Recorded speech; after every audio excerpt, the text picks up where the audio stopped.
Toy Story. Today we're talking about Toy Story, and yeah, that's a very broad category for a video, I know, but I've just been thinking about it recently. I mean, why not, right? Iconic franchise. This series, it changed the game in terms of animation. It blasted computer-generated animation into the collective public consciousness. And it paved the way for so many other classic computer-animated films like Shrek and really any film released after 1995. It paved the way for the gradual end to traditional style animation, at least from the major studios' perspective as their primary style. And on top of that, it was the first animated series to have a really successful cinematic release for its sequel, because we don't talk about The Rescuers Down Under. And this in turn paved the way for the hordes of animated franchises that we see in the modern era. Every installment, it's been a box office smash. When the first film released, it was the second highest grossing film of 1995 after Die Hard 3. And it was the third highest grossing animated film of all time after Lion King and Aladdin.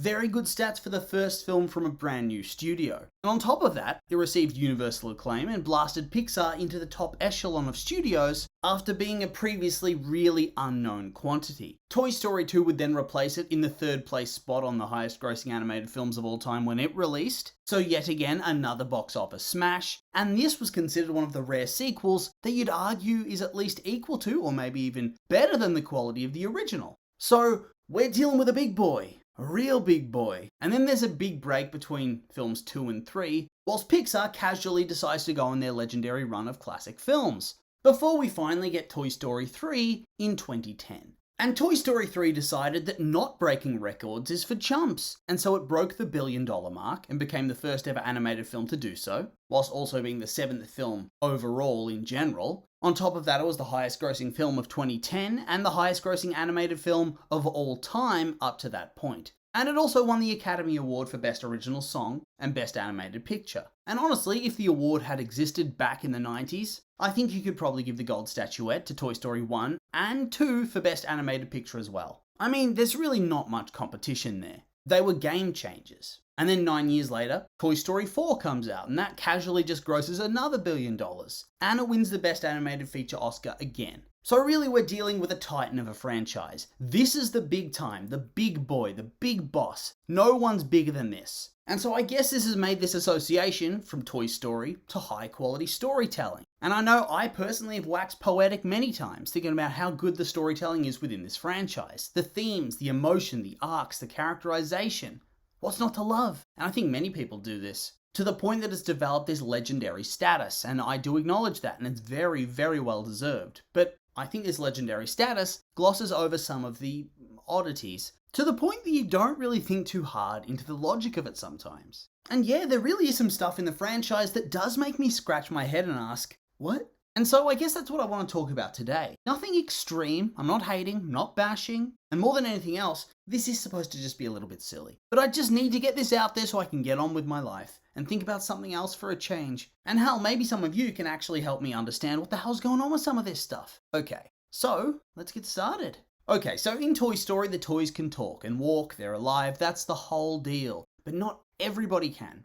And I don't understand the reason as to why. And when you watch the films, I think the most famous example of this is Bullseye the horse. Introduced in the second film, Bullseye is the toy counterpart of Sheriff Woody's famous horse from the TV puppet show Woody's Roundup. And instead of using words, he solely communicates with neighs and whinnies, as well as facial expressions and head movements. And thus, he's probably one of my favourite characters in the franchise. And without a doubt, he is the cutest. What a sweet boy. And I mean, that's probably the meta reason as to why, right? Like, yeah, he's a cute little horsey. And I really don't think it would have had that same effect. It would have been not as cute if he had a voice. And so on the face of things, it's the right choice to have him be a silent character. It's a great creative choice that created a really sweet character. But that being said, why can't he talk? Why can't he talk when basically every other toy seems to be able to speak? Even a little toy fork can talk, but not Bullseye?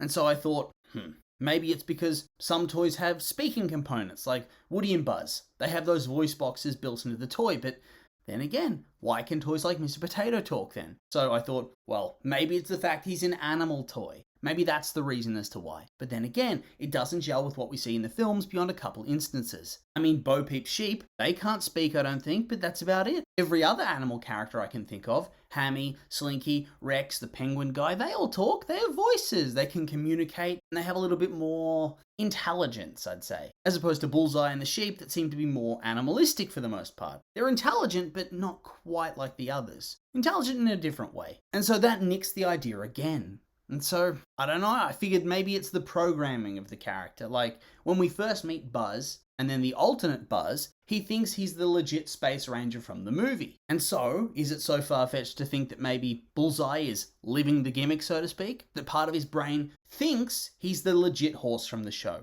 and so he doesn't talk. And once again, that sort of worked for me very briefly, because it does make sense. He has that built-in character that impacts the way he acts. But then, Woody doesn't know his storyline. He needs to be told about it by Jesse and Stinky Pete. And so, I guess with the vintage 50s toys, they don't start out thinking they were legit cowboys, etc. Unless it's all faded from Woody's mind, but that feels very convenient, doesn't it? And so, I'm really stumped on this. Why can't he talk? Why is he silent? Pretty much every other character in the franchise can, so why not him? Is he choosing not to speak? Does he just like making things difficult for everybody else? Is he trolling? Is he secretly laughing on the inside? Is he majorly antisocial? Or does he have a voice that does not suit his body, and thus he's choosing not to say anything? He's a bit embarrassed. Maybe it's a very, very, very ridiculously deep voice, or silly and high-pitched. Who knows? But these are the hard-hitting questions I need answered. They haunt me.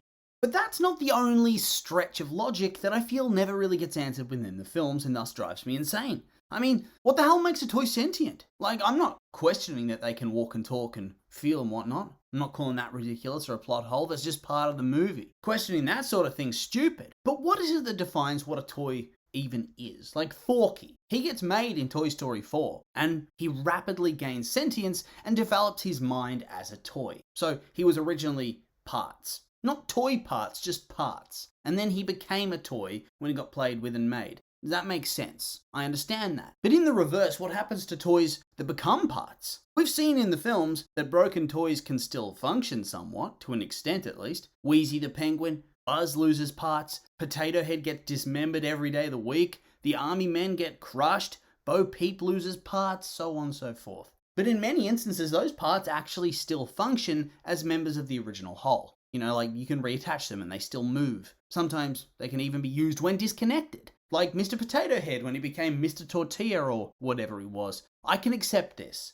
But then it got me thinking, what the actual hell are the abomination toys from Sid's bedroom then? Like the truly cursed spider baby doll head. No, I can't. I mean, this thing scared the absolute shit out of me as a kid, and even now, I can either never watch the film again, or be forced to switch it off when it comes to Sid's house, or leave the room forever. What kind of sick, twisted dickhead put this thing in a kid's movie? No. Me, a grown man, checking under my bed before I sleep whenever I think about this thing. You know, just in case it comes to get me. You are a sad, strange little man. But like, what even is it? Is this two toys blended and fused? The minds of the two toys smushed together into one abomination? To one hell creature? He has two significant parts of his toy. He's the head and the body. And since they don't have brains, what is the most important part? I need answers and I need them now. But you never get them. You just have to accept it. And on top of that, what even determines which items become sentient? Like Bo Peep, she's not a toy. She was a lamp. Is it because she was played with that she became a toy? Like Forky? Does this mean electronic games are technically toys and could therefore become sentient like a video game? And in that vein, if video games become sentient, would it be like a Wreck-It Ralph type of deal where the characters themselves come alive within the confines of the electronic world? Are you telling me my old RuneScape account's running around somewhere in the interwebs? Or would it be the game software itself that comes to life, like a creepy AI? Or the console? And what about if these things got access to the internet? I mean, geez. The more you think about it, is Wreck-It Ralph a secret spin-off of Toy Story? Once again, these are the places that my mind goes. The things that keep me up, that have no explanation in the universe and never will. But I can't stop thinking about them. And then we come to probably my last one. Why doesn't Woody remember Woody's roundup, yet the others seem to, and Buzz is able to remember his own personal backstory? I mean, there's significant background lore surrounding the character of Sheriff Woody. How does he not have it built into his mind? It's not like you can just program that level of detail into a toy anyway, even something like Buzz. So really, Buzz has to be born that way. So in that vein, where's the knowledge of Woody's life? Like, I get it, the backstory had probably not been thought of when they made the first movie. But still, I get irrationally annoyed whenever I think about how Woody just doesn't know the deep lore. I mean, what a filthy casual. Woody, you're being cringe, mate. So I guess there's nothing else to say, other than these have all been my opinions, and now I'd like to hear yours. Have I been rambling nonsensically? Or do I have a point with some of my questions? Do you have some answers for me? I'm curious for your thoughts, so make sure to like, comment, and subscribe, and let me know.